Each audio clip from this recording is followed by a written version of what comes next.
grow up to be butchers, or bakers, or candlestick makers.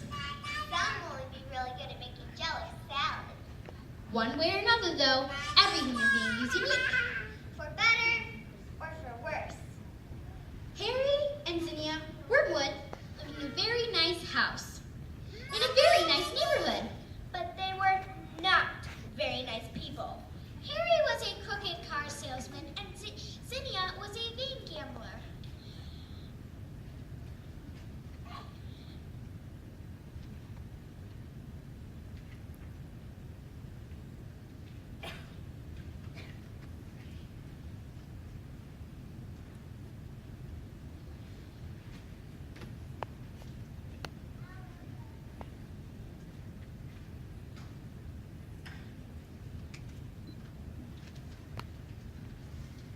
So wrapped up in their own silly lives that they hardly noticed they had a daughter. If they had paid any attention to her at all, they would have realized that she was a very special child. They named her Matilda, A name which she could spell before her first birthday. By the age of 2, Matilda had learned what most people learn in their early 30s.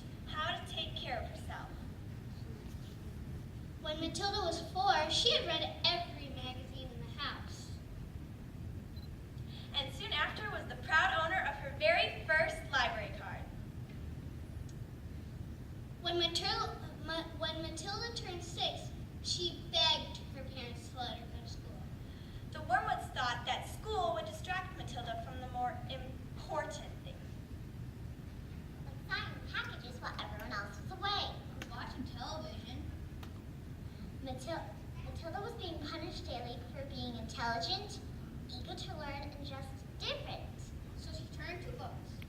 Nurtured by the voices of those authors who sent their thoughts out into the world. These books gave Matilda a hopeful, comforting message: you are not alone. They also taught her something else very valuable: how to stand up for herself. Which was also fueled by her father once yelling, when a person is bad, they must be punished. What Mr. Wormwood meant to say was when a child is bad, but instead said when a person is bad. Unknowingly, Mr. Wormwood introduced a revolutionary idea.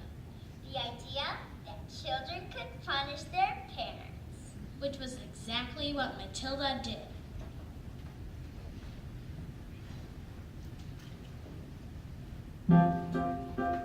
Jack and Jill went up the hill to fetch a can of water.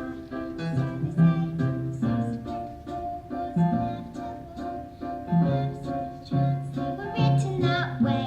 Innocent victims of their story. Like Romeo and Juliet, twas written in the stars before they even met. That love and fate and a touch of stupidity would rob them of their hope of living happily. The endings are often a little bit lonely. Wonder why they didn't just change their story. Don't we have to do what we're told naturally? Sometimes you have to be a little bit naughty. Just because we find that life's not fair, it doesn't mean that you just have to grin and bear it. If the rose takes on the chin and wear it, nothing will change.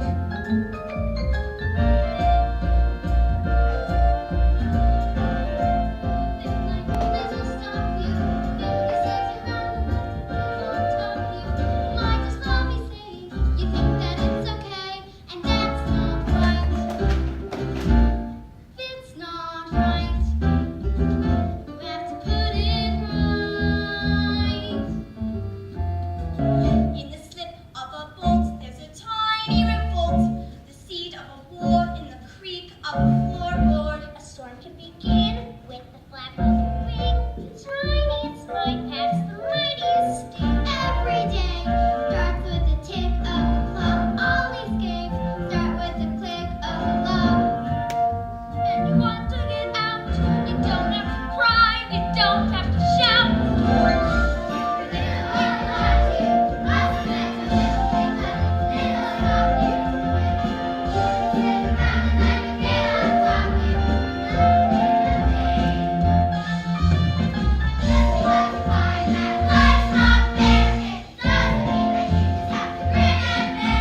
Trunchbull Hall to be exact. Which wasn't anything what Matilda expected. The principal, Miss Trunchbull, was a horrible child-hating brute. She would lock students away in something called the chokey for silly things like wearing pigtails, smiling, or eating M&Ms. Miss Trunchbull made sure there was no fun in learning, no second chances, and no excuse for being a child. It wasn't long before Matilda's infectious ideas started to spread. Soon, all the children of Trunchbull Hall were ready to stand up against unfairness, cruelty, and most of all, Trunchbull.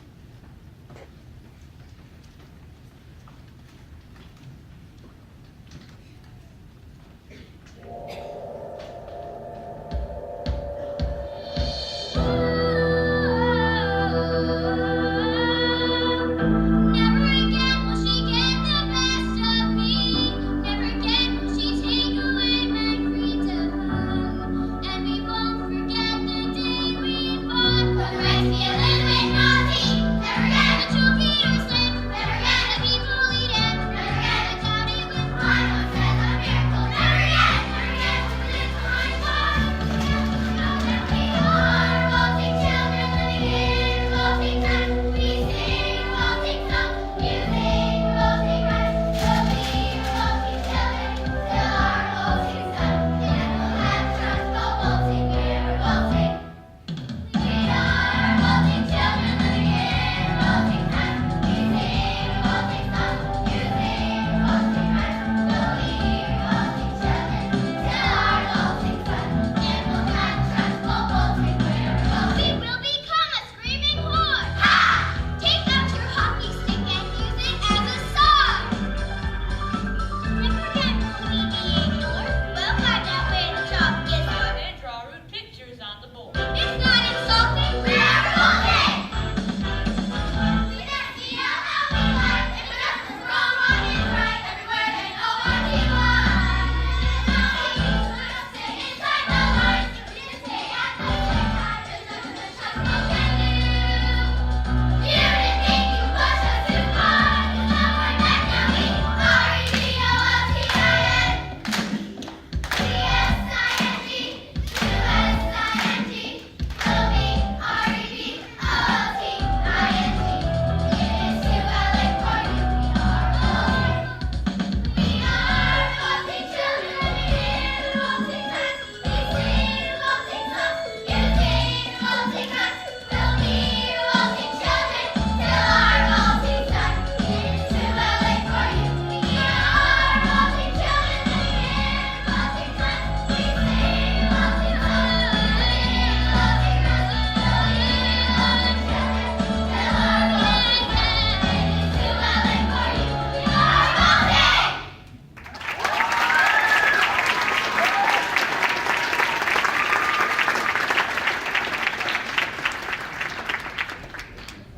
Miss Trunchbull was eventually run out of her own school because of Matilda's brave heart. Which left Miss Honey, Matilda's teacher, in charge. Miss Honey was everything that Trunchbull was not. She saw the good in others, except the Wormwood family.